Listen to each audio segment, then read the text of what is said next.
This podcast is brought to you by the AlmaMAC and Scientific Canada. It was recorded on the traditional territories shared between the Haudenosaunee and Anishinaabe nations. Enjoy.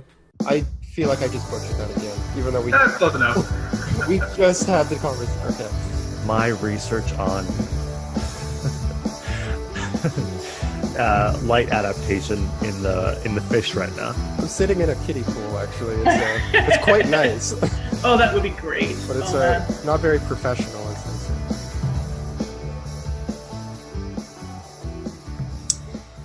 What's going on, everybody? Welcome back to the AlmaMAC here on 93.3 CFMU or wherever you're listening to this podcast. We are happy to have you.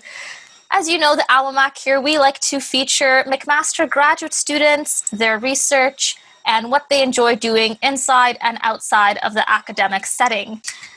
So the AlmaMAC is pleased to welcome fifth-year PhD candidate Rodrigo Narro Pérez, who is doing his graduate work in Earth and Environmental Sciences under the Faculty of Science. How are things going today, Rodrigo? I'm doing well. Thank you for having me here. Thank you for the invitation. Happy to be here. I think now 5 years since I was in a CFMU show. I had back in the day when I was involved in the McMaster Students Union. I was guest of the show MSU and U. So it's been a while. So happy to be back. Oh, that's awesome. I didn't even know about that. MSU and U. And you were a guest on that, or did you host it? Well, it was the VP admin and the VP finance who were like the co-hosts, but I tried to be to come as often, and I always say I'm co-host, but my friends say I was not, because I was officially not, but I'm like, who's keeping track? Who's keeping track? You just got to have it in your heart. That's it. Yeah. Oh, that's awesome to hear, Rodrigo. And I'd love to learn more about that. But if we can start off first, if you want to talk a little bit about your graduate research.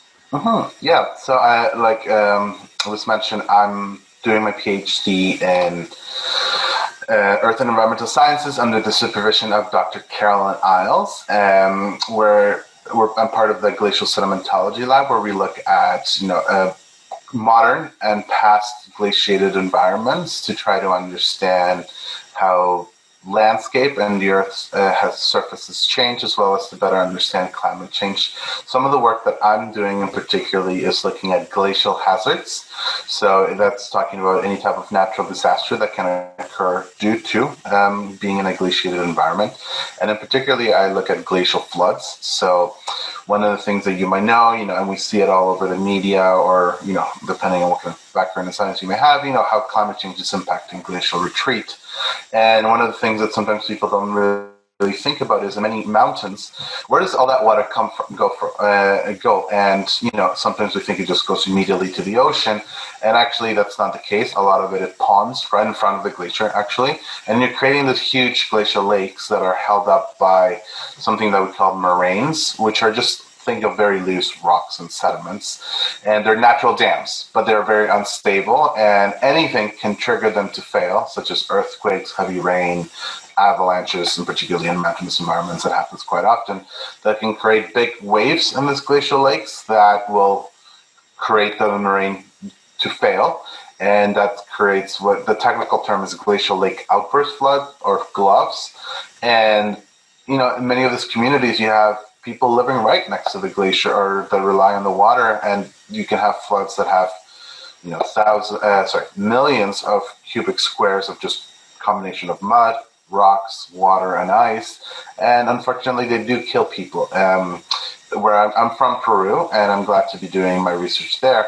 And, Peru is the country that has experienced the most loss related to glacial disasters. And in the last 80 years, over 50,000 people have died due to floods like this. So there's a lot of human value to study that. So what we really do in trying to understand that is, like I mentioned, these moraines are made up of just rocks, sand, gravels, just a mess inside that has been pushed or squeezed by the glaciers. And, they've created this little landform. And, we know that it's really important to understand the composition inside of these moraines, but there's really few studies that have done that. So what I've done, and throughout my PhD work, is try to understand the internal structure of this moraines. And from that analysis, we can really identify areas that are weak to to instability, who anything can happen and will trigger them, or areas that are very strong and areas that we don't have to worry about that any type of earthquake or whatnot will trigger it to fail. And through that, we can then inform engineers and geological engineers that maybe this is an area that you need to do some remediation work to strengthen it, to put things, as simple as concrete, but to ensure that the moraine doesn't fail. So that's what most of my research has been doing, and I'm pretty lucky that I get to do it in the Cordillera Blanca.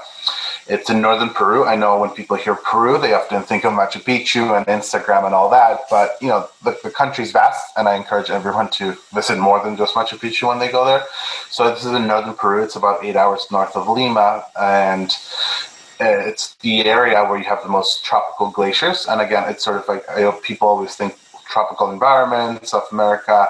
People don't really picture glaciers, but exactly. Just you think about, we have this really beautiful area that in Spanish, Cordillera Blanca means white mountain range. So unfortunately, estimates and a lot of climate modeling says that by the turn of the century that this mountain range will not longer be white, but completely gone. The glaciers will be gone. So it's a lot of it's interesting, right? When we talk about climate change, I know a lot of people think about how to stop it, what we can do, and the reality is that for many areas in the world, the change is well underway. And now we're thinking about remediation. How do we prevent natural disasters such as the floods, or it's how do we ensure that the people who live around these environments have a chance for survival and success once those changes come from. So I know for us, I think you're in Southern Ontario too. We think about climate change, and sometimes Lake Ontario will have high water levels and we can't go to waterfront, or there's a lot of heavy rain. And those are things that we can deal with, even though, it still feels weird that things are changing. A lot of places in the global south don't get that privilege to, be okay with climate changes, that those changes will really affect their livelihood. So if there's something that, I'm just a small piece in this, research and active work that is being done to really understand climate change in areas in the global south. Yeah, thanks for sharing all that. And I like how you mentioned that you're focused on, the glacial flooding hazards that may occur, because there's a lot of hazards that may occur, whether it's flooding, how the water quality may be impacted, agriculture. But I guess when it comes to glacial flooding, I think I was reading a statistic that nearly half of the population lives within 100 kilometers of a coastline, and how you specifically mentioned about the human impact that occurs and the number of deaths that have occurred due to flooding. So it's certainly great to see the impact that your research is having. I'm a bit, thank you. Yeah. I'm interested to know more about how you look at the sedimentology of these moraines that you mentioned, like inside the debris. So you said that maybe there are some areas that may not need remediation, and then others you can inform engineers, say, hey, okay, we need to do careful surveillance of these areas. So how do you specifically look at that sedimentology? Right. So, sedimentology is a very interesting, and I think it's very unique area within geology and even other areas, right? Like a lot of what we do is field observation, and we collect data in the field. So I know when I'm talking to a lot of like friends and peers who are in grad school and science, and a lot of the stuff gets done in the lab. We call ourselves a lab, but it's just computers and stuff where we analyze our data that we've brought from the field. So that itself is very different from what a lot of people would do. And when it comes to sedimentology, we look at, the basic premise of sedimentology is that you have different, very technical grain sizes of sediment. So sediment is just broken rocks or organic material, and you classify them based on the size of them. Everything from clay, which is very, very, very small in the millimeter scale, to silt, sands, gravels, and boulders, right? And we look at what are the processes that have brought those sediments to a specific place? So how have they been transported and deposited? And by looking at that, there's what we call energy levels. So when we think about, silt or sand, and when you look at a river or a lake that's very muddy, that is very calm water that gets deposited very, very through suspension, right? Like the clay just slowly over time just goes to the bottom. When we're looking at sands, whether that's a beach or a river, you start looking at, there's more energy levels, and when we're looking at boulders, really high, rapid rivers, those are sort of the things where you were looking at to be deposited. So we work on this premise that sediment has been deposited and it looks the way it does based on a variety of different processes that have occurred in the past or are currently occurring. So when we're looking at, the moraine, like I mentioned, it's been deposited by glaciers. There's been a lot of things. So we look at, okay, we have a lot of gravel with some sand. What are the processes that deposited that? And within that, we can also look at all the different types of cement, how much it's been cemented, what kind of processes can that, and then we start inferring some of the characteristics within, a specific part of a moraine that can tell us, okay, what is the sediment size, what is the grain size, and what does that tell us about how, for example, water can flow through. So for a lot of people who work with water, we look at hydraulic conductivity, which tells you what is that? It's a measurement that tells you how easy or what's the ease in which water can flow through the sediments, right? Because there's water moves throughout the subsurface, and that's how we get groundwater and whatnot. So for this moraines, we're looking at, basing on what we know about grain size, about the processes, what's kind of the hydraulic conductivity that can be there. And through that, we can start thinking about, okay, if it's really high hydraulic conductivity, you have a really big grain size. First, there was a lot of energy that created this, but second, if water's constantly going through it, you're going to get seepage, you're going to get really fine water that's going to get, taken out by the water that's flowing. It's going to be very weak in structure, and anything can trigger it. And if you have something that is of low hydraulic conductivity, it's something that really is probably fine grain in nature, is very cemented, and water has a hard time. And when water has a hard time to flow through it, it is much more stable, and there's higher areas of stability. So a lot of what we do, it's actually something people think it's weird, but it is science. It's sort of like qualitative geology, which sounds, a lot of I know numbers and I can do numbers, but a lot of what we do is based on field experience and expertise. And even sedimentology is, you can look at a rock and you can get two geologists coming, two sedimentologists, and they'll have two different interpretations of what's going on, right? Because you're looking at your eyes and your experience. But, when we come, how peer research gets done, it's a lot of how are you creating your argument for your interpretation? What are the pieces of evidence that you see in the field that let you to believe this, this piece of sediment's been deposited by that, and what are some of the implications of that? So it's very interesting because it's a lot of argument making based on history and past studies and what you see in the field. So it's a very neat area. I don't know if I could have done a thesis that is purely mathematical. Although, there's different ways to do science, but this is something that really takes skill. I mean, for my own supervisor, she goes out and she just sees rocks and just gets it. And then we look at literature there, and then she was right? And it's a lot of expertise in the eye. And sure, there's some bias, there's bias everywhere, but the more you work in this area, the more you'll be able to see how things are how nature works, which is actually essentially what earth scientists are out doing. Yeah. And Rodrigo, I'm also curious because you mentioned that you've worked in Peru, but I also believe in southern Iceland. So I'm curious, the data that you may collect in Iceland, can it inform anything for different regions? Yeah, so actually it is one of my chapters for my thesis is in southern Iceland. It's in one of the outlet glaciers of Eyjafjallajökull, which is the volcano that in 11 or 12 interrupted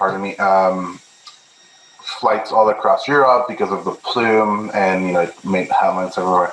So it's right in that area, and I looked at this glacier Eyjafjallajökull, and we collected data to actually understand the composition of the lateral moraines there. And So what we do when we're looking at geology and kind of case studies, we look at specific sites and what we learned from that, and how are those places, how is the data and the conclusion from these areas can be used in other areas, right? So lateral moraines, for example, there's just moraines that are in the side of a valley or a glacier, and they exist everywhere, right? And, wherever you have a glacier, you're likely to have lateral moraines. But obviously, because of local climate, local surface processes, local environment, things may be different, but there are some things that will be naturally the same in, generalizable. So we look at different areas to then I'll go to Peru, which is sort of, if I get to do this research, that's what I would do. We created this methodology in southern Iceland. We actually used drones or unpiloted aerial vehicles, UAVs. And so we have this methodology to look at the internal structure. Can it be, yes, it can. It can be applied in Peru, but what are some of the similarities and differences that we get from those areas? So, and that can be applied, in New Zealand and some of the lateral moraines and the Canadian Rockies and the Alps. It's, generalizable, but we always are very cognizant of the local differences that will create different things. So for us, we're always looking at current geological processes and environments that can inform either the past or other areas around the world as well. Okay, interesting. So it seems like there's a degree of universality, but you still need to acknowledge the local systems that exist and how they can impact the work there. Interesting. Rodrigo, I'm also interested in this, what it seems like a new research niche that you've created for yourself, this intersection of geography with this anti-racism pedagogical research that you've conducted. Can you speak to that a little bit? Yeah, so preface, and I apologize, might be a little bit long. So one of the things that I happened, because I'm pretty lucky that through my research, I get to go, COVID notwithstanding, to Peru 2 to 3 times a year. And like I mentioned, I was from Peru, and growing up here, typical immigrant story, didn't get to go back home quite at all for almost 8 years. And then through this, because of, NSERC, thank you, NSERC, we've been able to fly and reconnect with who I am. Really mastered my Spanish. As a kid, you can, no kid can speak any language perfectly, but I can really now say that I'm fluent, spoken, I can write professionally, all that fancy stuff. But, awesome. You start thinking about who am I, what am I, my skin's pretty brown, and I'm Latino. Although my experiences are very different from Latinos or Latinx in the U.S., but we know what discrimination is. We know what microaggressions is, even if we don't have the way to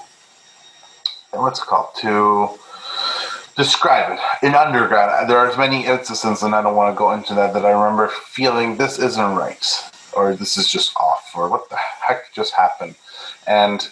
When I did geology and I did actually integrated science and earth science, and, you just don't have the vocabulary to articulate what you're experiencing, right? Because, I look at rocks and glaciers, what does race have to do with that? Or you're in chemistry, just mix the chemicals, don't talk about race, or, all those other things that sometimes we're told by, professors who just need to update themselves a little bit. So, after that, I started experiencing some things in grad school and in life that I was just like, this is just not right. And what can I personally do as an individual to look at race and anti-racism, and how we can counter racism, but also how we can bring people together and experiences. I grew up in Milton when it was a very small town. It was very white. And now it's a little bit more diverse, but, I still have things in my mind that I'm just like, whoa, what just happened? I remember people calling me Mexican, which, I'm like, no, one, Peru and Mexico are so far away. But, no, two, just what does that imply? So I started getting involved in some of the work and learning a lot. I had to read, now I think people are always shocked when I tell them my PhD is in geology and not in sociology or ethnic studies or whatnot. So I had to do a lot of reading right? Like it's taken, and I'm constantly unlearning and learning, and particularly when it comes to things outside of the Latin American community. But I knew this was something that I actually felt it fed my soul. Like, I mean, not that geology doesn't feed my soul, and I know many people fall in love with science, but it's just, what is it that's something that feels like I'm either creating a community, I'm part of a community, and a lot of that was through some of the work in anti-racism and racism here at MAC, and particularly through R3, which is the Racism and Racialization Working Group, which now I'm one of the co-conveners alongside Dr. Julia Daniel, who's amazing biologist. She has broken so many ceilings here at MAC, and then from Dr. Daniel Coleman and my colleague and friend Khadija Raki from the Equity and Inclusion Office. So with them, it's been a journey of doing a lot of constant things here. And one of the things that I've been organizing for the last couple of years is this event called Let's Talk About Race, which is a space actually that's close to only Black, Indigenous, and racialized individuals. That it doesn't happen in many universities. We just had an event who someone from York and Toronto praised what we do, and McMaster is broken in many ways. I'm not really praising it, but it's just neat to know that there are some things that are unique to us that we're doing to build community. So with that preface, I was like, well, I enjoy teaching. I really I get passion from it, despite the abysmal job market, but still, I really enjoy teaching. And I knew that when I was going to teach, I needed to correct the sins of the past, of the instructor's past. I'm like, what can I do in the classroom to actually have the impact I wish I had in undergrad? So I taught geography. I was pretty lucky, and in my department, I've been able to teach geography of Latin America for the last 3 years. I've taught twice, and with that, it came a lot. I was like, okay, so Latin America is this huge geographic region with over 20 countries, where it's as diverse as Canada. We got white Latin Americans, Black Latin Americans, mixed Latin Americans, Asian Latin Americans, Muslim Latin Americans. So how can I do justice just from my own experience, right? Like I was born in Peru, I'm Peruvian, I'm Catholic. So how do I bring that perspective? So did a lot of work on anti-racism pedagogies, and how we can center, and particularly for Latin American Black and Indigenous geographies. How do I ensure that my readings are by Black, Indigenous, or racialized women from Latin America? What are the ways in which I tell my students all the time, right? Like geography is there's nothing more political than making a map. And for people in the global South, that. So, and voting in the U.S., which particularly my focus is never in the U.S. Could care less, not could care less, but just there are other areas that I would like to put my focus on, and those things are very political. And there are people in many places, both here and elsewhere, where they will teach about the world and they'll be the experts, and often it's a white male, and then you just believe everything they say, and they've never even stepped foot or communicated with people from those parts. So I often, I start my class, and this is one of the things that we say in anti-racist pedagogies that you need to do is center yourself. And so I go my name's Rodrigo. I was born in Peru. I can speak Spanish fluently, but I'm a mixed or mestizo from the Latin American community from one country. I cannot speak for all 20. And for all the many, many, many communities within those 20 countries and territories. But we're going to do our best to explore the region, and just know that there's no such a thing as an expert in Latin America, right? Because you cannot be an expert in 20 countries. We have experts on just Hamilton, right? Like this little tiny city in Ontario in Canada, right? Who've dedicated their lives to studying Hamilton. How could you be an expert on that many places, right? It is impossible. People have knowledge, and you can speak, you can do justice, but it's impossible, right? Just as people will argue who dedicate their lives to studying Toronto and Canada. What makes you think that this often white cisgender heterosexual man who's a geographer is going to be an expert in Latin America? No, that doesn't fly. So with that, I started thinking about what can I do about these experiences. And I was actually able to connect with geographer educators from the States to co-author this piece on anti-racism pedagogies and our experiences teaching geography. And I was able to publish that in the Journal of Higher Education and Geography. And now I'm doing a follow-up study that on looking and assessing, which assessing is it's an interesting word, on the impact of my teaching and pedagogy and anti-racism pedagogies on student learning and their perception of Latin America. So I'm using student reflections. It's an ongoing study right now. We're still collecting data on student reflections and their perceptions of Latin America. So it'll be, when we're looking at this, it's qualitative. And I mean, there's certain methodologies to use, but it's, for many of us, and particularly racialized scholars, we know what we should say. We know what feels right, what doesn't. But one of the things that unfortunately we work with in academia is assessing of student learn, right? Like we work within this machine that's telling us how effective are you, how not effective you are. So it's something that I wanted to explore because I feel, and then you can collaborate and other people can read the work and be like, Rodrigo, you're right, or Rodrigo, you're wrong, or Rodrigo, just a second, can you go back and look at this, right? Because I think for academia, it's like once you've published, people can start discussing things. So it's an area that in geography in particularly, it's emerging in Black geographies and Indigenous geographies and Latinx geographies on anti-racism pedagogy and what we can bring. So I'm really interested in that. And, it all comes together with being my own identity. Some of the work that I do, geography in the class, we talk about both physical and social. So to me, it's all interconnected, although I still get this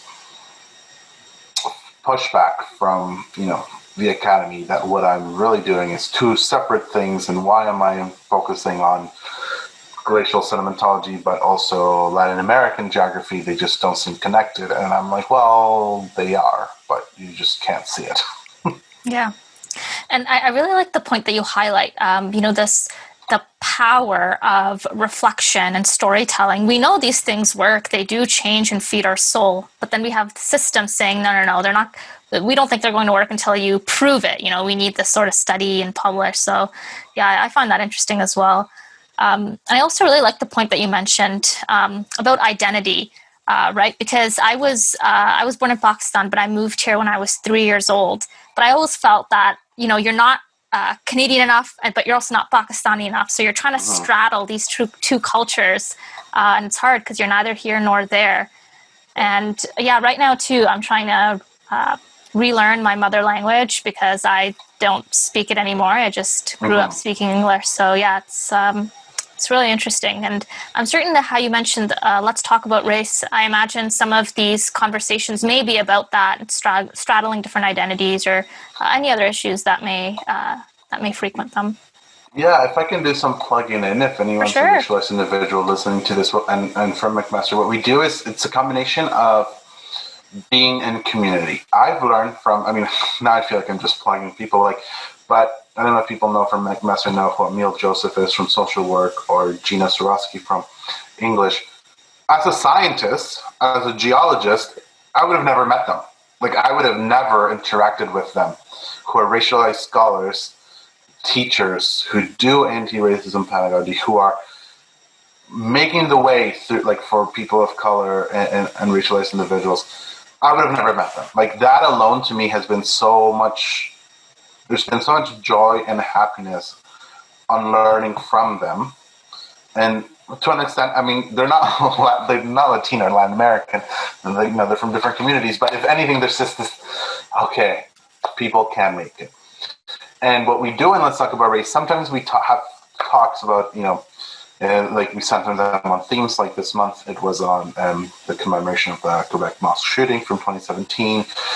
Sometimes about Black History Month. But honestly, people just come there and it's a space where we can breathe, where we can the white gaze is not there. And people are honest about their experiences. There is still, regardless how many people say otherwise, there is still racism in the lab, in the departments, in the faculties, right? And it's still ongoing, right? I know when people, I just get so frustrated when they say well, Black Lives Matter, they did what they have to do. And I'm like, you're so wrong. It's so far from the truth, right? They have just gotten started. The Black Lives Matter movement it's going to take years, if not decades, to unpack everything that white supremacy has done throughout every institution and way of life. So when it comes to that, we're still seeing students, staff, and faculty, right? It's sometimes we think just because a faculty member is tenured, their lives all peachy.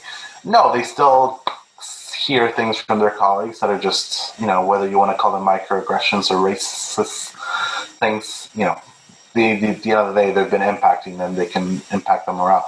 So it's a space where we can just come together, breathe, build community, rant, sure, but it's also cathartic. And I think those are some of the things that have, without spaces like Let's Talk About Race, without connecting with folks, I don't think I would have been able to finish my PhD because I would have given up a long time ago, right? And it has nothing to do with my supervisor, who I love and is great and has been a mentor, but, it's being able to connect about things that you just can't with other folks. And it's not that you diminish the other folks. Like, I have many friends who are white, some of my bestest friends are white, but it's just being a racialized individual in academia.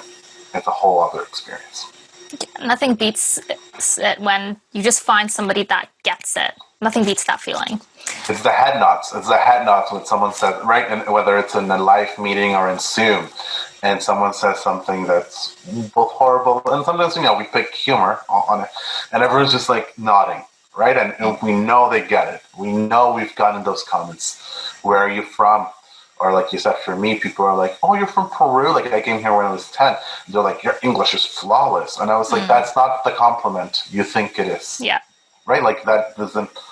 Or I've gotten people like, ooh, Machu Picchu is great. And I'm like, you are not doing yourself a favor, right? And then there's those things that, not to get too emotional, but I still remember there was faculty members when Trump got elected in 2016 that told me, aren't you glad you're in Canada? Racism doesn't exist and your people are fine here. And I was like, wait, what? And honestly, sure, they're trying to make me feel better, even though, didn't even bring Trump, whatever. But it's just this idea that, why am I Canada's still a very racist country to begin with, but why am I glad to be here, right? Those things happen. This is by a faculty member, and I was just like, maybe now I would have said something differently. I'm like, when he said that, I was like, haha, yeah, what else could I say, right? I'm just a student, and it's a faculty member, but it's interesting. So I think for me, a lot of the stuff that we do, there are many also racialized scholars who are involved in both things, right? You have to be able to survive. And I think it's something interesting. One of the things that I also realized in grad school, I was meant, and especially now, I have to be excellent in glacial sedimentology.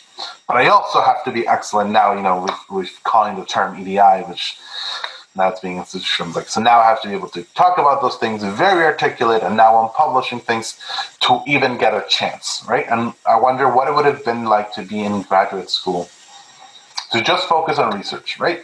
To never feel bad about things, to, as much as I love Let's Talk About Race, those are hours of the day, right? There are only 24 hours of the day, right? There are only so much time that you can do. To have all that time back, right? What would it have been like to just, be oblivious to the world and just focus on research, and people can, publish 7 papers, whatever the people are publishing.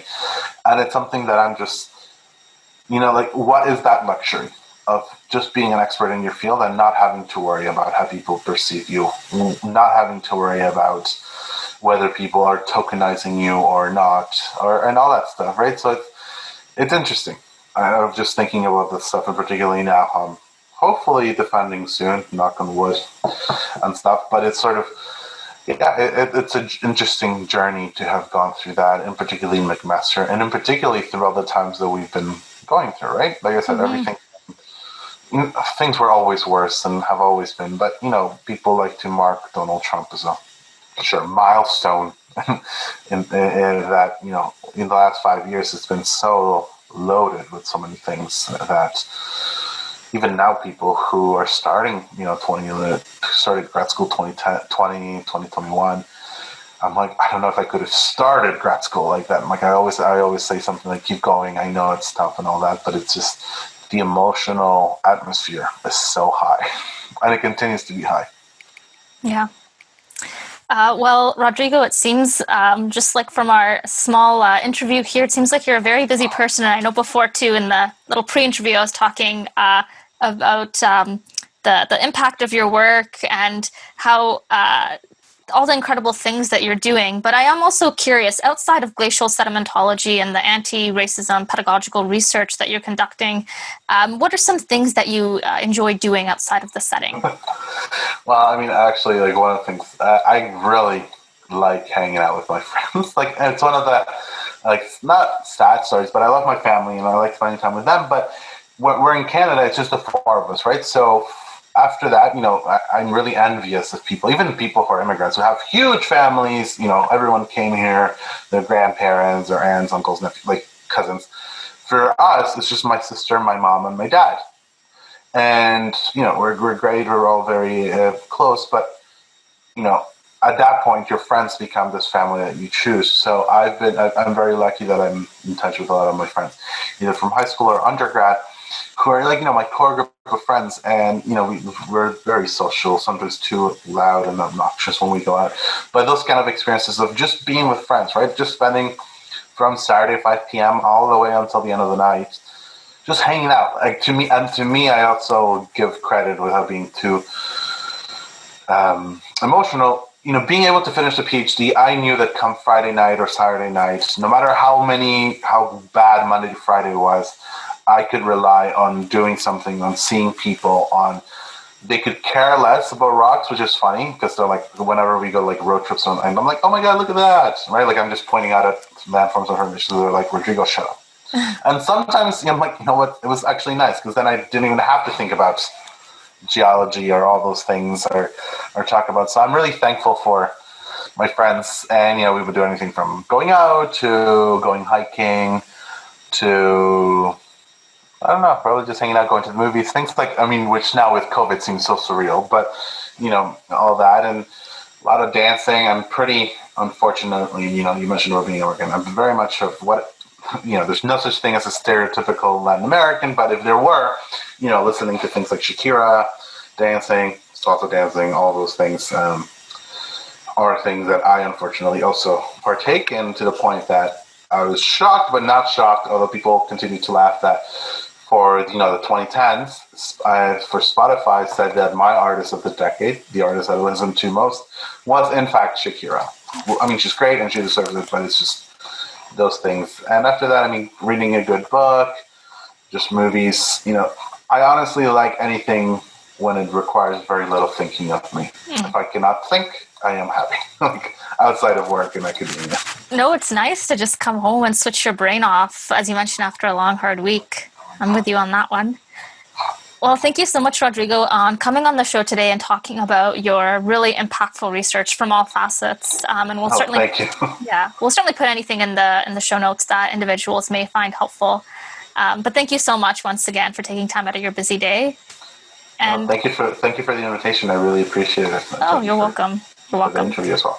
And thank you to all the listeners here on 93.3 CFMU. Thanks for tuning in every Thursday, 12 to 12:30, where we talk to graduate students. And if you're a graduate student listening, come get in contact with us, and we would be happy to feature you on our show.